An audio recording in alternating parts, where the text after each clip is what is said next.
Hello, good morning बच्चों। मैं महिमा एक बार आपके सामने फिर उपस्थित हुई हूँ एक क्लास लेकर के। जो क्लास मैंने पिछली क्लास में आपको हिंदी अनुवाद समझाया था कुछ पैराग्राफ्स का।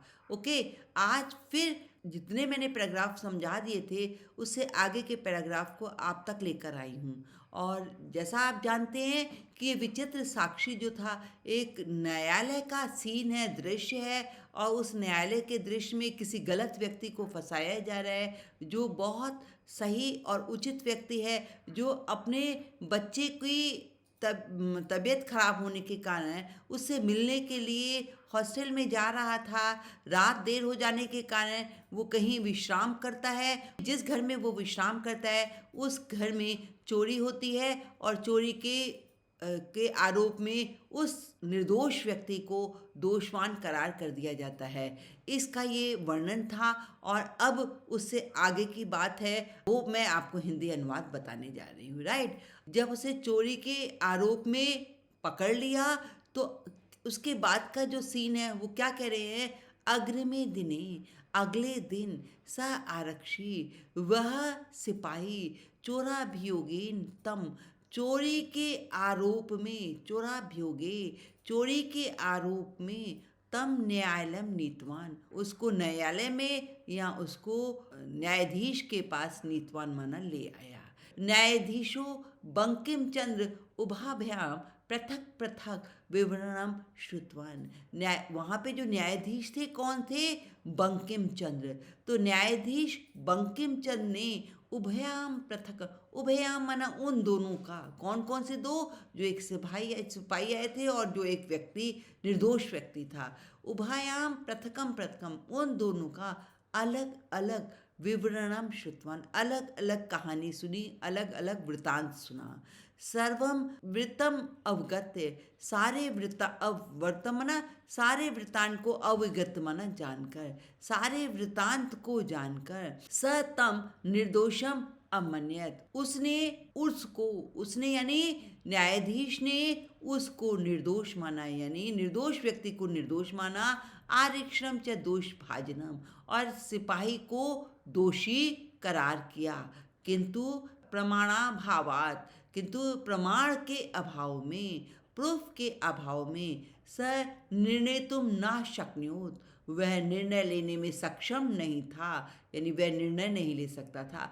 वो समझ तो गया कि ये निर्दोष व्यक्ति निर्दोष ही है, आरक्षण यानी जो सिपाही है वह दोषी है, लेकिन प्रूफ नहीं था, प्रमाण नहीं था। किंतु प्रमाणात अभावात, प्रमाण के अभाव में वह निर्णय लेने में सक्षम नहीं था, निर्णय ना सकनोत, निर्णय नहीं ले सकता था। ततो असौ तौ अग्रिमे दिने, इसलिए असौ बना उसने उन दोनों को अगले अग्रिमे दिने, अगले दिन उपस्थित होने का आदेशवान, उपस्थित होने का आदेश दिया। अन्येध्यो हो, अन्येध्यो मना दूसरे दिन, तौ न्यायालय स्वस्वपक्षम पुनः स्थापित बनतो, दूसरे दिन दोनों न्यायालय में अपने अपने पक्ष के लिए फिर से स्थापित हुए। तदैव कश्चित तत्रय कर्मचारी, तदैव माना तभी, कोई वहाँ का कर्मचारी, तत्रय कर्मचारी, वहाँ का कर्मचारी, समागत्य माना आकर निवेदन करता है, निवेदित आकर निवेदन करता है कि इतः कोश द्वय अंतराले, कोश दो कोश के अंतराले, कश्चित जन के नापी हता है ना, दो कोश के बीच में कोई व्यक्ति किसी व्यक्ति के द्वारा हता माना मारा गया है। तत्शरीरे, उसका शरीर राजमार्गम निक्षय, राजमार्ग के समीप ही वर्तते माना रखा हुआ है या पड़ा हुआ है। आदिष्टाम, आदेश दीजिए, किम करणीयम, क्या करना चाहिए, इति माना इस प्रकार कहा। न्यायाधीश आरक्षणम अभियुक्तम च तम शवम न्यायालय आने तुम आदिष्टवान, और न्यायाधीश ने आरक्षण को यानी सिपाही को और अभियुक्तम और आरोपी को उस शव को न्यायालय में ले आने का आदेश दिया है ना।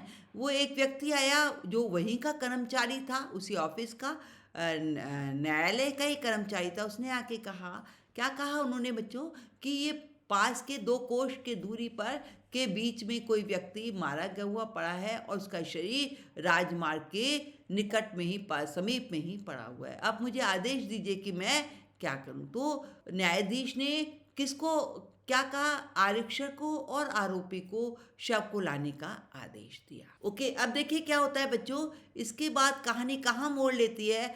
आदिष्टाम प्राप्तम, आदेश को प्राप्त कर, उभौ प्राचलताम, आदेश को प्राप्त करके, उभौ मन वे दोनों चल दिए। तत्रोपेत्य, वहां पहुंचकर, कहाँ पहुंचकर, जहां वो व्यक्ति पड़ा हुआ था वहां पहुंचकर, काष्ठ पटले का लकड़ी के बॉक्स में, लकड़ी की पेटी में, निहितम रखा हुआ, पटाच्छादितम कपड़े से ढका हुआ शरीर को, कपड़े से ढके हुए शरीर को, स्कंधे वहंतो, शरीर को कंधे पर वाहन करके, कंधे पर ढोकर न्यायाधीश के पास प्रस्थान किया, न्यायाधीश की ओर चल दिए जहाँ पे न्यायाधीश था।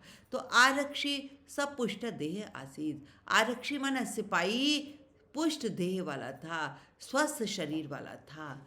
अभियुक्त अतीव कृष्ट का है, और अभियुक्त जो था, आरोपी जो था, वो बहुत निर्बल यानी कमजोर शरीर वाला था। भारवत शवस्य स्कंधेन वहनम तत्कृते दुष्करम आसीत, शव के भारवत, शव के भार को कंधे पर ढोने में उसके लिए बहुत दुष्करम आसीत, बहुत कठिन था।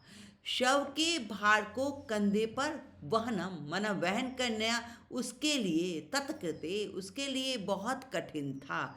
सभार वेदनाया कृंदती स्म, और वह भार वेदना से, भार की पीड़ा से कृंदती स्म रोने लगा। देखिए, जब कृंदती आता है तो ये वर्तमान काल होता है, जब इसके साथ स्म लग जाता है तो ये कौन सा लकार बन जाता है, लंग लकार बन जाता है, भूतकाल बन जाता है, राइट।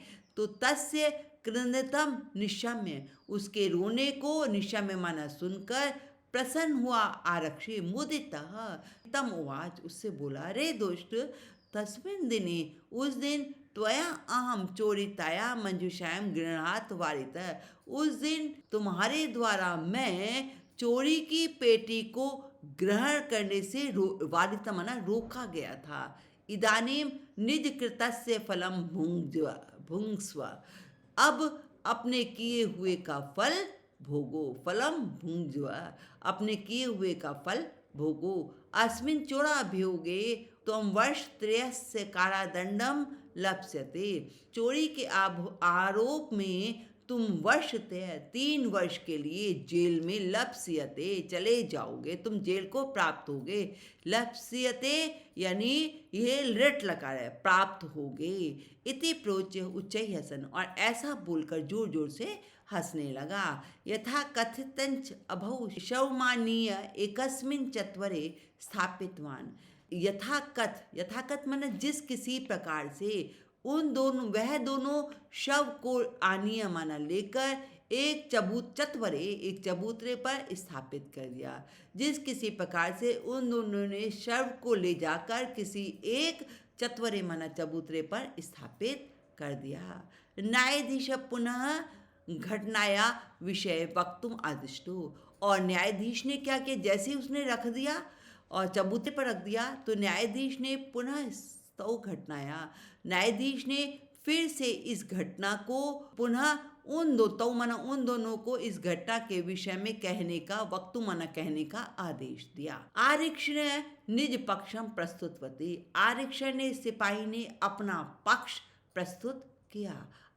तभी जैसे ही प्रस्तुत किया तभी आश्चर्य घटत, एक आश्चर्यजनक घटना घटी। स शव प्रवार कम अपसराय, वह शव के कपड़े को अपसराय मना उठाकर, कपड़े को हटाकर न्यायाधीशम अभिवाद्य, न्यायाधीश को अभिवादन करके निवेदन करता है। क्या निवेदन करता है, मान्यवर एते आरक्षणा, यह सिपाही अध्वनि मना मार्ग में यद उत्तम जो कह रहा था मैं वो वर्णन करना हूँ। ये एकदम जैसे उसने अपना पक्ष रखा तो एक वह कौन था जो पीछे से जिसने घटना बताई थी कि कोई शव वहाँ रास्ते में रखा हुआ है, तो वह क्या बोला, वह शव को कपड़े से हटाकर, शव के कपड़े को हटाकर न्यायाधीश को अभिवादन करके निवेदन करता है ना, क्या करता है, एतेनाक्ष, यह कुछ जो कह रहा था,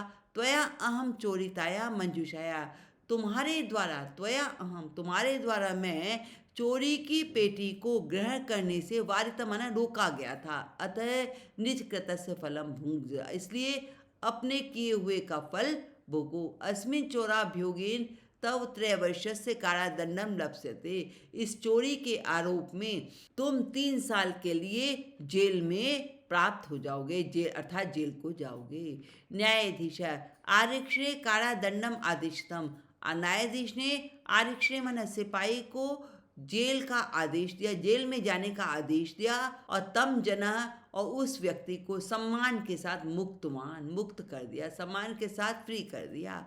अतो एव उच्यते, इसलिए कहा जाता है, दुष्कृताम अपि कर्मणि मति वैभवशालिना, मति वैभवशालिना, बुद्धि और वैभव से युक्त कठिन से कठिन कर्म भी नीति और युक्ति का आश्रय लेकर, नीति और युक्ति का सहारा लेकर, लीला ये खेल खेल में प्रकृवते कर लिया जाता है, यानी खेल खेल में उस कार्य को संभाल लिया जाता है, उस काल को सही दिशा में मोड़ लिया जाता है। जैसे कि न्यायाधीश ने किया, अपनी बुद्धि का प्रयोग किया, उसको एक नाटक रचा, और नाटक में इस तरह के किसी व्यक्ति के द्वारा शब्द कहलाए कि ये ऐसा ऐसा करता, रास्ते में उसने अपनी बात कह दी, इस तरीके से उसने एक प्लान किया, और प्लान के मुताबिक उसको वहाँ पर प्रमाण मिल गया कि रास्ते में व्यक्ति ने आके प्रमाण दे दिया कि रास्ते में ये व्यक्ति इस तरह के कह रहा था कि तुमने मुझे चोरी की पेटी ले जाने ग्रहण करने के लिए रोका गया था तुम्हारे द्वारा, इसलिए अब तुम जेल की हवा खाओ। ये सारी बातें उसने सुन ली, और उसे क्या हो गया था, न्यायाधीश को प्रूफ मिल गया था, एक प्रमाण मिल गया था। इसलिए जो बुद्धिमान लोग होते हैं वो अपने नीति और युक्ति का सहारा लेकर खेल खेल में बहुत सही उचित निर्णय देते हैं, राइट। इस तरह से न्यायालय का दृश्य आया और न्यायाधीश ने उचित निर्णय लिया।